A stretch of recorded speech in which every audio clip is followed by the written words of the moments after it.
So our top story at this hour, President Cyril Ramaphosa has expressed his sadness at the death of 11 mine workers at the Impala Platinum Mine in Rustenburg, Northwest. 75 mine workers were injured, 10 of them seriously, in an incident which happened on Monday. The president has offered his condolences to the families of the deceased mine workers. Early on, relatives of some of the 11 mine workers who died at the Impala Shaft 11 were at the private funeral parlour near Brits. This was for the post-mortem, which will be conducted.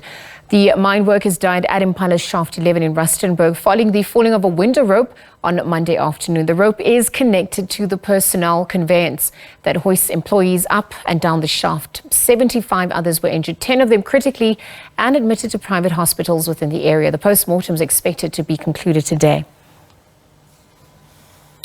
So for more on this, we're going to be joined via Teams by mining analyst and director of mining at Modern Capital Solutions, Peter Major. Peter, good afternoon. Thank you for your time with us here on the SABC. My pleasure. Thanks for having me. At this point, perhaps we can shine a spotlight on mining safety, and you can identify and help us mitigate against some of the safety risks involved in assessing what's come to the fore this time round.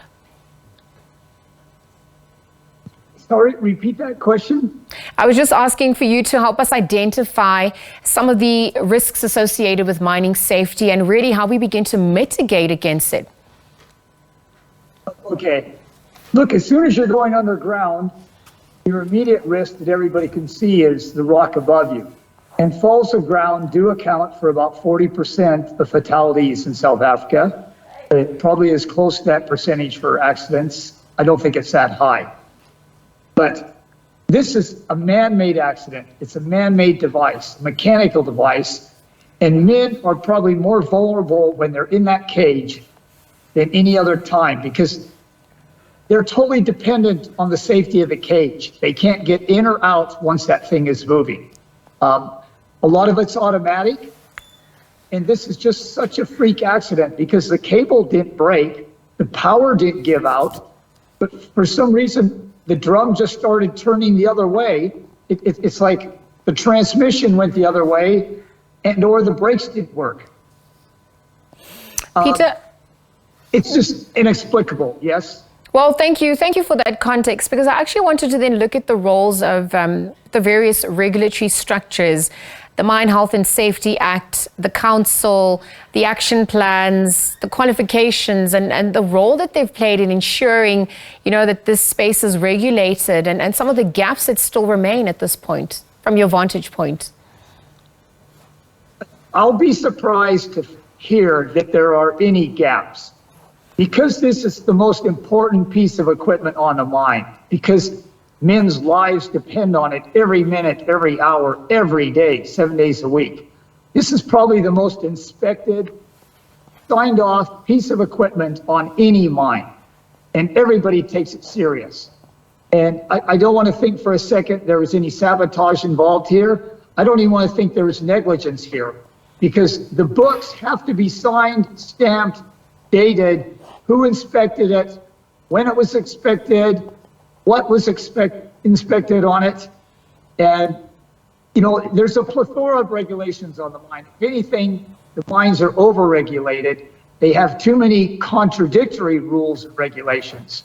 But no one has ever compromised on hoists, not in 150 years in mining in South Africa. So, Peter, on the back of that, you've ruled out sabotage and negligence at this point. And given the nature of the incident that occurred, you alluded to it being man-made or mechanical. I wonder, what are some of the best practices then that need to be explored from here into, given the fatality trends that have come to the fore, and even addressing, capacity, skill shortages for that matter, if it's something that needs to come to the fore, even communication at large? Boy. You've been reading everything I've ever read and said. Yes, communication and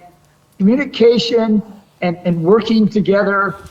And I know that sounds corny, but that is the most important. Everybody is a family underground. They have to help each other, watch out for each other. If one man is drilling, the other men are looking above his head, looking to his left and right. And training, we can never have enough training.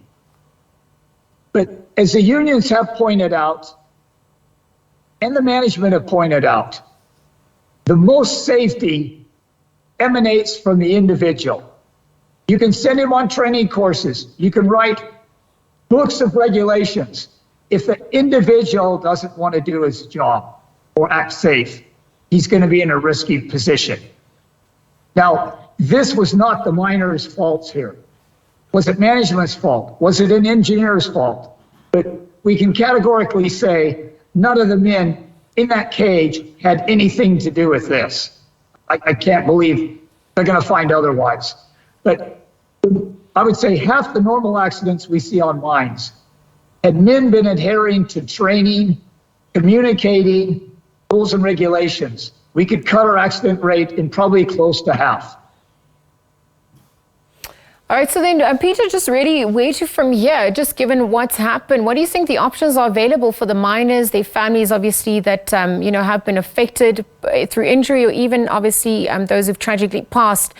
And, when we look at other issues such as illicit activity, climate change, sustainability with the environment, do you think these factors also come into play as we assess, the state of mining in South Africa and where to from here, even the fourth industrial revolution?